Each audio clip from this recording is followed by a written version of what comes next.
everybody, welcome to That's Cakeable. I'm Janine, and this week I set myself a bit of a challenge. Digging through some old photos the other day, I found the first fondant cake that I ever made over 11 years ago.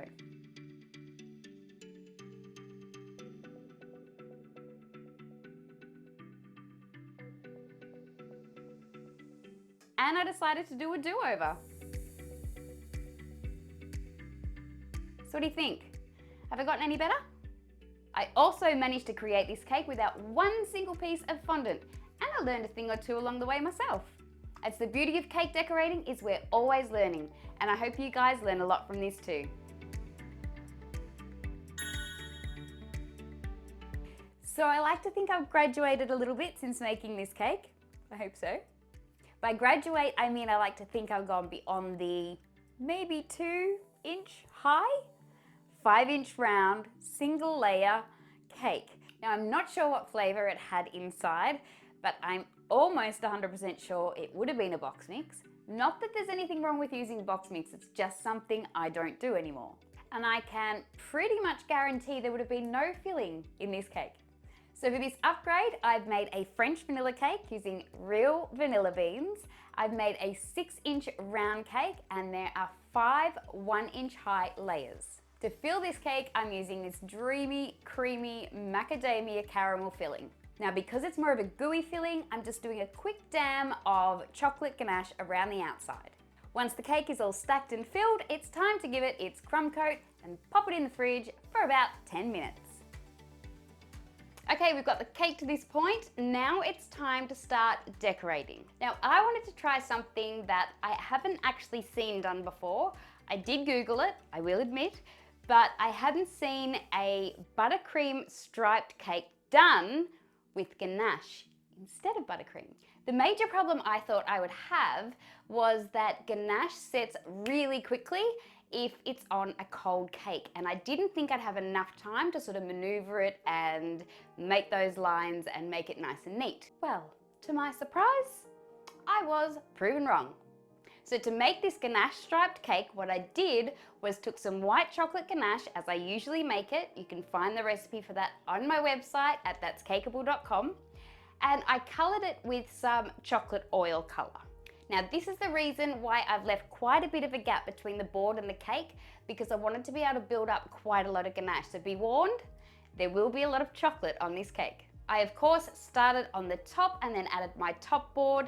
However, my top board did not want to cooperate partway through, so I ended up flipping her off. I coated the entire cake in pink chocolate ganache. Then it was time for the scary part, well, the first scary part, because I didn't know if this was going to work. I used my cake comb just as I used my cake comb on a buttercream cake. Now, given it took a little bit longer, and I had to go over it quite a few times, but I did eventually get it to work. What I found was easiest was actually tilting the cake comb slightly towards myself as I dragged it around the cake, and it made a much neater finish on those lines. Now I'm thinking, and I'm only hypothesizing because I haven't tried it, but I would imagine that if you used a metal cake comb that was slightly heated, this would work even better.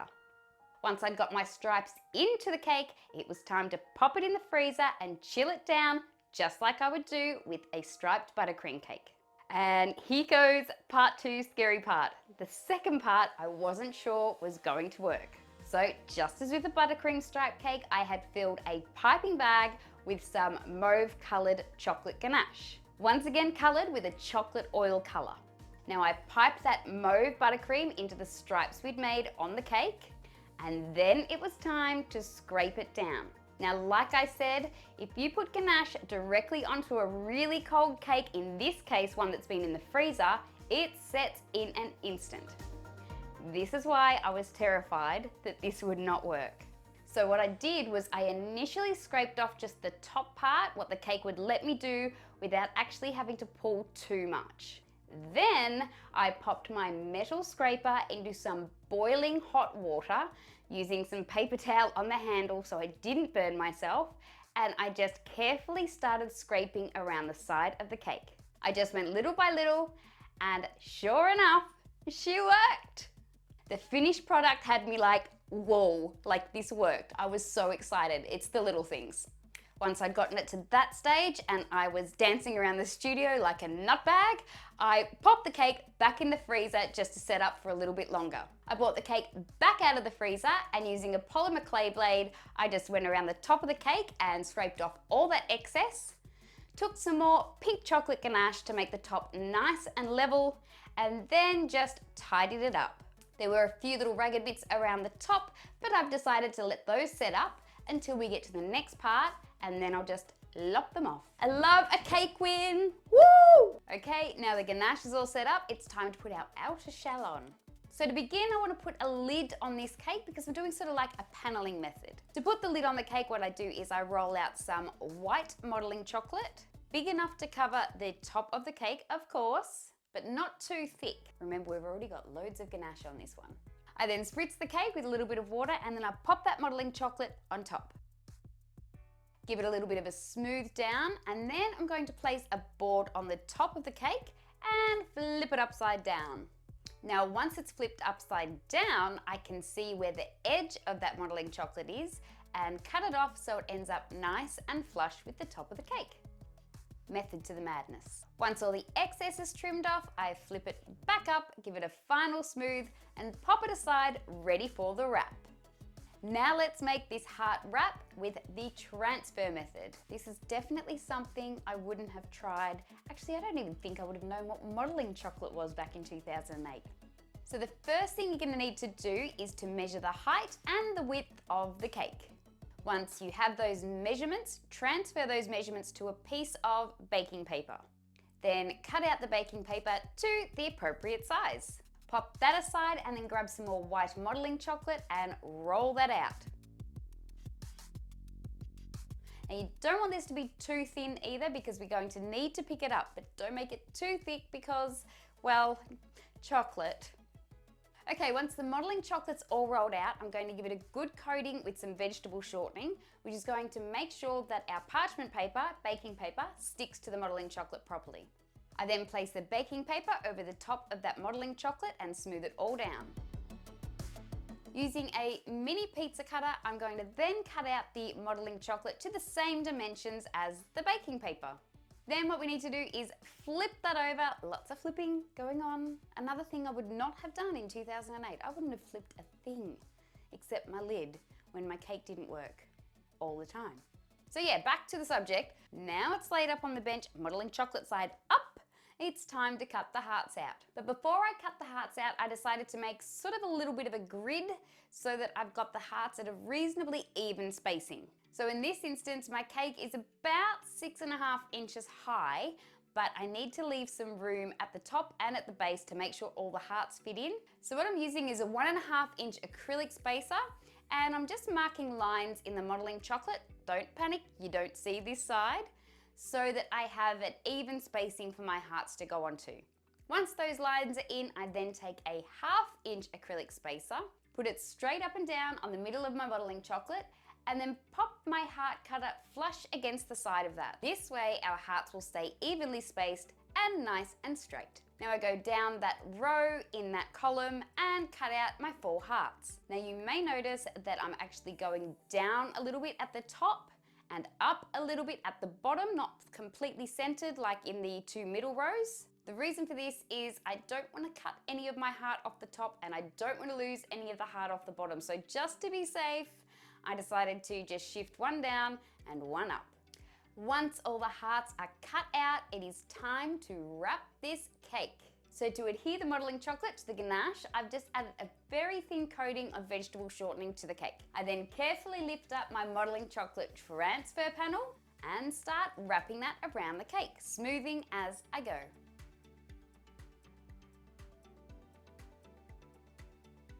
Once it's all nice and attached, take that baking paper wrap off and voila, there you have it. Don't that look pretty?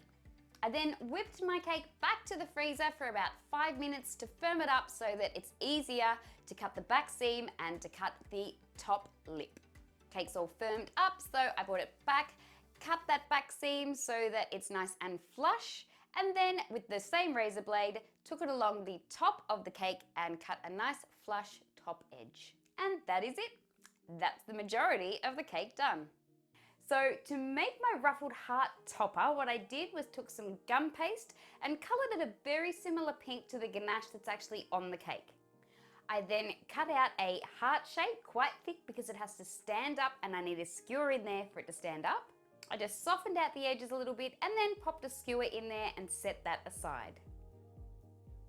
With that same gum paste, I rolled it out super thin into strips, cut it with another one of my favorite tools, as you've probably noticed doing this cake, my acrylic spacers, and then I ruffled both sides of that strip of gum paste. I then folded that strip of gum paste in half, and then I started rolling up that strip of gum paste onto itself to make sort of like the center of a rolled rose. Once that was done, I brought my heart topper back, and with a little bit of gum glue, I just popped that rolled rose center into the middle of the heart. I continued making strips the same way, and then with gum glue, I ended up just folding that around that center part that I'd already added.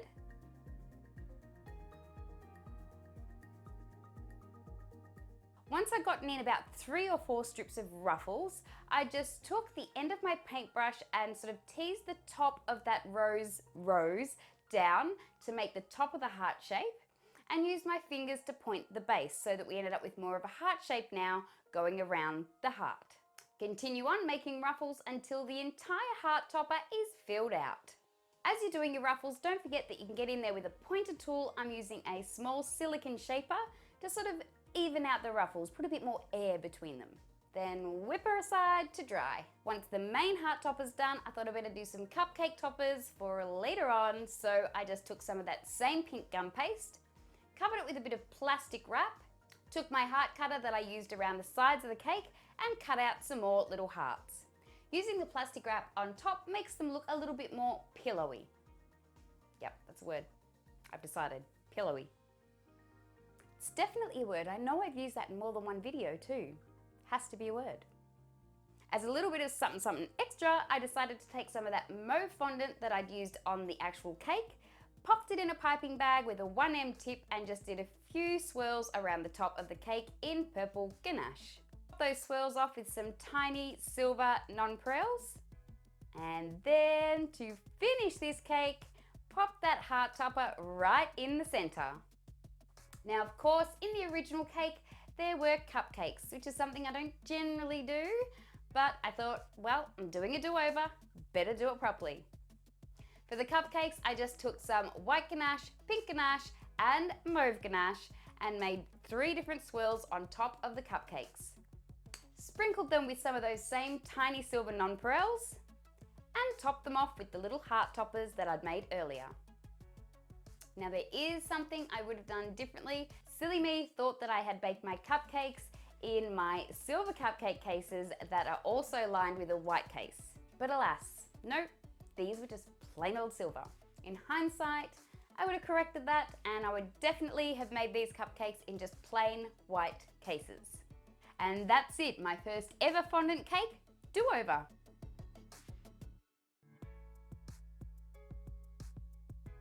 Not using one bit of fondant. So I guess I did sort of keep this pretty simple still, but I wanted to teach you some new techniques and I learned a thing or 3 along the way myself. And that's the beauty of this art, you just keep on learning. I like to think I've learned 1 or 2 things over the last 11 years. And if I learn them, then I can share them with you. And that's the whole idea. Well guys, thank you so much for joining me again. I hope you really enjoyed watching this video. If you did, please don't forget to give it a thumbs up. And if you haven't already, please don't forget to subscribe to my channel and hit that notification bell so that you're informed every time I upload a new video. So I hope this video does prove to our newbies that practice does make a huge difference. Talking about practice, I think it's your turn. Go on, go and get your cake on. I'll see you next time, guys. Bye.